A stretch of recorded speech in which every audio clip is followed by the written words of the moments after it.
Alright, so today we're going to talk about decanting. And there are a few basic steps to do. The main thing to remember when you get started is make sure that your wine glasses are out on the table. You have everything that you need on the Garridon.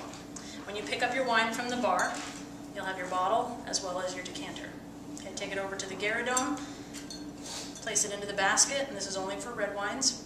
White wines you do not need the basket for, but you do need to carry them over on the Garridon. Get your candle lit before you even start to the table. When you arrive at the table, you're going to present the wine to the guest, just as we normally do it. This is the 2009 Waterbrook Merlot. Guest will approve it, and then we're going to start our decanting process.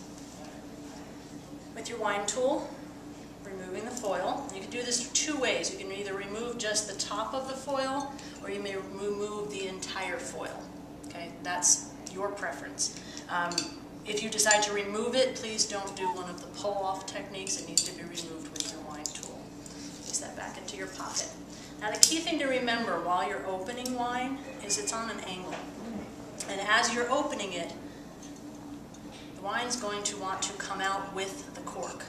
So in order to avoid that, we're going to wrap the wine tool in a serviette. Once your wine tool is in, go ahead and use your lever and start to pull. Once you get to the point where the cork is almost distracted, you can go ahead and do your little twist. Ultimately, what we would like is for the cork to come out with no major pop. And the serviette then will catch any wine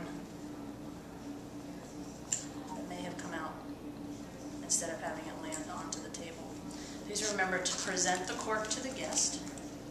And on the bottom of your Garridon, you should have either small B&B plates or some small rectangles. My recommendation when you are presenting it is to put your thumb on top of the cork. They tend to roll. So you present that out to your guest. Then we're going to begin our decanting process.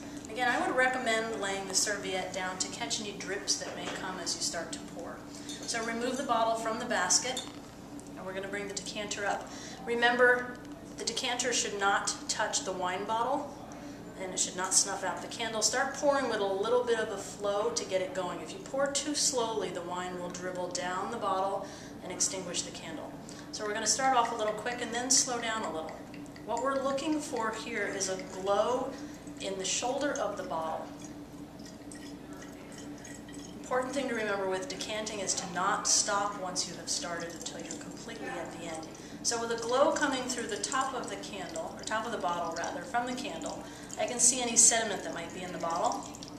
Once I start to see any sediment, which would most likely be thin particles or smoke-like, coming through the bottle, I'd slow down. This one doesn't seem to have much, but again, if it did, I would stop before the entire bottle had been emptied. Bottle always faces the guest. Okay, and then you can start pouring your taste. You pour your taste for the guest. Allow them to sample, and you'll pour around the rest of the table. The decanter can then be put onto the table. The bottle is going to go with you back to the pantry area, but before we leave, make sure we extinguish the candle. We don't do that. We don't do that. Instead, we take this handy AP spoon that's underneath and simply snuff it out.